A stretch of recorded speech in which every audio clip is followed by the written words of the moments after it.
امام ابو حنیفہ رحمۃ اللہ علیہ کا فرمان ہے کہ ما رأیت افضل من عطاء بن ابی رباح، میں نے اپنی زندگی کے اندر عطاء بن ابی رباح سے افضل کوئی آدمی نہیں دیکھا۔ اللہ کے نبی صلی اللہ علیہ وسلم کی وہ حدیث کہ آپ نے فرمایا تھا جس نے مجھ کو دیکھا، مجھ دیکھنے والے کو دیکھا، اللہ تبارک و تعالیٰ نے ان کے چہروں پر جہنم کی آگ کو حرام فرما دیا ہے۔ تو بڑے تابعین کے اندر ان کا شمار ہوا کرتا تھا۔ السلام علیکم ورحمۃ اللہ وبرکاتہ۔ فینز آف اسلام کے ناظرین و سامعین، اللہ کی رحمت سے آپ ٹھیک ہوں گے، آپ کے گھر والے بھی خیریت سے ہوں گے۔ آگے پڑھنے سے پہلے میری گزارش ہے کہ فینز آف اسلام اس چینل کو آپ سبسکرائب کریں، نیچے آپ کو گھنٹی کا نشان نظر آ رہا ہوگا، اسے دبا دیں۔ جزاکم اللہ خیرہ، آپ کو ہماری ہر ویڈیو ملتی رہے گی۔ 97 ہجری ہے، 97 ہجری ذی الحجہ کا آخری عشرہ ہے۔ بیت اللہ میں ٹھاٹھے مارتا ہوا لوگوں کا سمندر ہے، اور لوگ دور دراز سے سفر کر کے اللہ کے مہمان بیت اللہ میں آئے ہوئے ہیں۔ ان میں پیدل بھی ہیں اور سوار بھی، بوڑھے بھی ہیں اور جوان بھی، کالے بھی ہیں اور گورے بھی، عربی بھی ہیں اور عجمی بھی، آقا بھی ہے اور غلام بھی، ننگے سر ننگے پاؤں۔ ان میں خلیفۃ المسلمین سلیمان بن عبد المالک رحمہ اللہ بھی ہیں، جو گیانہ انداز میں لباس پہن کر اللہ کی بارگاہ کا طواف کر رہے ہیں، اور ان کے پیچھے ان کے 2 شہزادے، انہوں نے بھی جوگیانہ انداز میں لباس پہنا ہوا ہے، اور وہ بھی بیت اللہ کا طواف کر رہے ہیں۔ اور یہ اللہ کا دربار ہے، یہاں سب برابر ہیں، خلیفہ بھی اور رعایا بھی، امیر بھی اور غریب بھی، کالے بھی اور گورے بھی، بوڑھے بھی اور جوان بھی۔ طواف سے فارغ ہوئے سلیمان بن عبد الملک تو اپنے وزیر سے پوچھا کہ مفتی اعظم کہاں پر ہے؟ بتایا گیا کہ مفتی اعظم بیت اللہ کے مغربی جانب نماز ادا کر رہے ہیں۔ جب چلنے لگے سلیمان بن عبد الملک رحمہ اللہ، تو فوجی دستہ حرکت کے اندر آیا۔ انہوں نے آپ کے لیے راستہ بنانا چاہا، تو سلیمان بن عبد الملک نے ان کو روک دیا، کہا یہ بیت اللہ ہے، اللہ کا گھر ہے، یہاں اس کی عبادت قبول ہے، جو فضیلت والا ہے، جس کی فضیلت ہے۔ ان کو روک دیا اور چلے۔ شہزادے بھی پیچھے تھے۔ جا کر دیکھا وہ آدمی لوگوں سے مفعول اپنی نماز کو ادا کر رہا ہے پورے انہماک کے ساتھ۔ ارد گرد لوگ بیٹھے ہوئے انتظار کے اندر کہ کب وہ سلام پھیرے اور لوگ ان سے باتیں کرے۔ شہزادے بھی دیکھ رہے ہیں کہ ایک کالا سا آدمی ہے، کالی رنگت کا، چپٹی ناک والا، اور وہ نماز کو ادا کر رہا ہے۔ اور وہاں پر جا کر وقت کا خلیفہ نیچے بیٹھ گیا اس کے انتظار کے اندر کہ کب وہ نماز سے فارغ ہو اور میں اس سے سوالات کروں۔ تھوڑی ہی دیر گزری تھی کہ اس آدمی نے سلام پھیرا۔ بادشاہ نے سلام کیا، اس نے بے نیازی سے سلام کا جواب دیا، اور بادشاہ نے، خلیفہ نے کچھ سوالات کیے، حج کے متعلق مسائل دریافت کیے۔ مسائل دریافت کر کے خلیفۃ المسلمین اٹھے، اپنے بیٹوں کو ساتھ لیا، صفا مروہ کی صحیح کرنے چلے گئے۔ جب صفا مروہ کی صحیح کرنے گئے، ابھی درمیان میں تھے، ایک منادی کرنے والے کی آواز کو سنا۔ وہ کہہ رہا تھا کہ یہاں بیت اللہ کے اندر مفتی اعظم عطاء بن ابی رباح کے علاوہ کوئی فتویٰ نہیں دے سکتا۔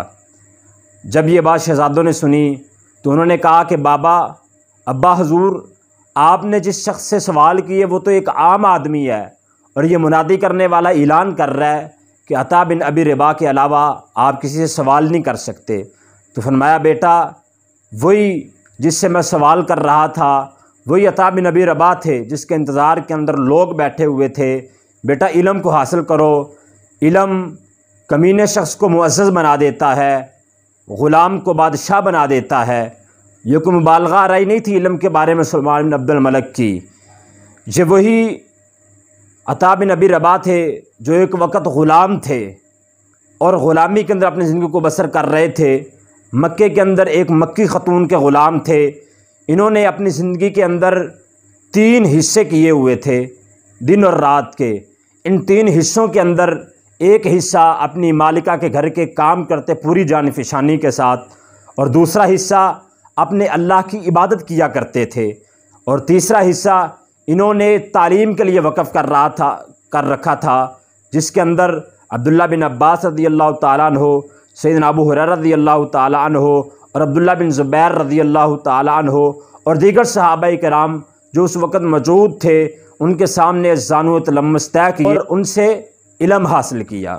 جب مکی خاتون نے یہ حالت دیکھی عطا بن ابی رباح کی رحمۃ اللہ علیہ، تو عطا بن ابی رباح کو انہوں نے آزاد کر دیا، اس لیے تاکہ سب سے پہلے اللہ کی خوشندی حاصل ہو، پھر اس کے بعد جو ہے اسلام اور مسلمانوں کو یہ فائدہ پہنچے۔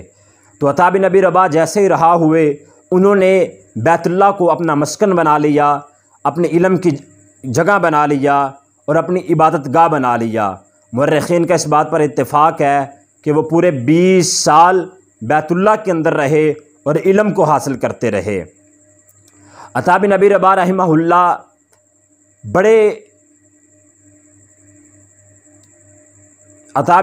رحمہ اللہ دنیا سے بڑی کوسوں دور تھے، دنیا سے محبت کرنے والے نہیں تھے، آخرت سے محبت کرنے والے تھے۔ پوری زندگی ایک ہی قمیض کے اندر گزاری جو 5 درہم سے زیادہ کی نہ تھی، اور بادشاہ بیشتر مواقع پہ ان کو بلاتے رہے، لیکن یہ بادشاہوں کے پاس نہیں جایا کرتے تھے، منع کر دیا کرتے تھے، اس لیے کہ بادشاہ کے دربار کے اندر جاؤں گا میری روحانیت کے اندر فرق آئے گا۔ عثمان بن عطا خراسانی رحمہ اللہ فرماتے ہیں کہ میں اپنے بابا کے ساتھ ہشام بن عبد الملک سے ملنے کے لیے جا رہا تھا، راستے کے اندر میں نے دیکھا کہ ایک آدمی گدھے پہ سوار ہے، اور اس نے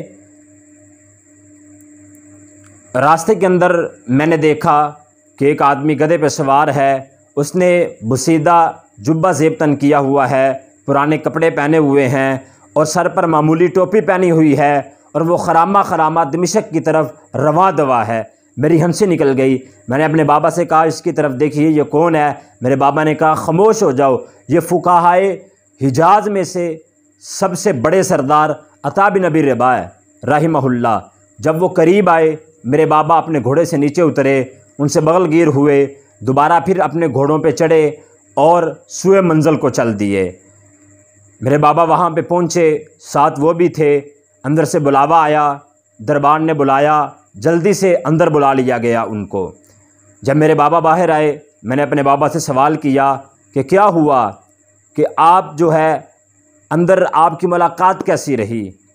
تو میرے بابا کہنے لگے کہ عطا بن ابی رباح کا جب پتہ چلا ہشام کو، تو ہشام نے جلدی سے بلایا اور کھڑا ہو گیا اور خوش آمدید کہنے لگا مسلسل، اور جب پہنچا عطا بن ابی رباح قریب تو ان کو اپنے ساتھ بٹھا لیا، ساتھ بٹھا کر کہا کہ کہو کیسے آنا ہوا؟ تو عطا بن ابی رباح رحمہ اللہ نے فرمایا کہ میں اس لیے آیا ہوں کہ اہل عرب کے لوگ جو رہنے والے ہیں، آپ ان کے لیے مکے کے رہنے والے، آپ ان کے لیے وظائف کو مقرر فرما دیجئے۔ ان کے لیے وظائف کو مقرر فرما دیا گیا۔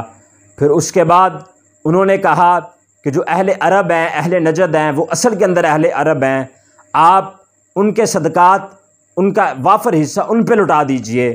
فرمایا اسی وقت ہشام نے اپنے مکتوب لکھنے والے کو حکم دیا جلدی سے اس حکم کی تعمیل کی جائے۔ فرمایا ابو محمد اور کوئی بات، کہات پہ رہنے والے جو لوگ ہیں آپ ان کا خیال کیجئے، ان کا معاوضہ تھوڑا ہے، وہ ہماری سرحدوں کا خیال رکھنے والے ہیں، اگر وہ نہ رکھے تو ہمارا بڑا نقصان ہو جائے گا، تو ان کو بھی کھانا پہنچایا جائے، ان کے وظیفے کو بڑھایا جائے۔ اتنی باتیں کی، وہ ساری باتیں جو عطا بن ابی رباح بتاتے گئے وہ عمل کرتے چلے گئے۔ تو یہ عطا بن ابی رباح رحمہ اللہ نبی صلی اللہ علیہ وسلم کے صحابہ کے تابعین میں سے ہیں، بڑا مقام پایا ہے۔ انہوں نے 100 سال کی عمر پائی اور 70 انہوں نے حج کیے اور 70 مرتبہ انہوں نے عرفات کے میدان کے اندر حاضری دی۔ عطا بن ابی رحمہ اللہ کا بڑا مقام ہے۔ اللہ تبارک و تعالیٰ سے دعا ہے کہ اللہ ہمیں عمل کی توفیق عطا فرمائے۔ السلام علیکم۔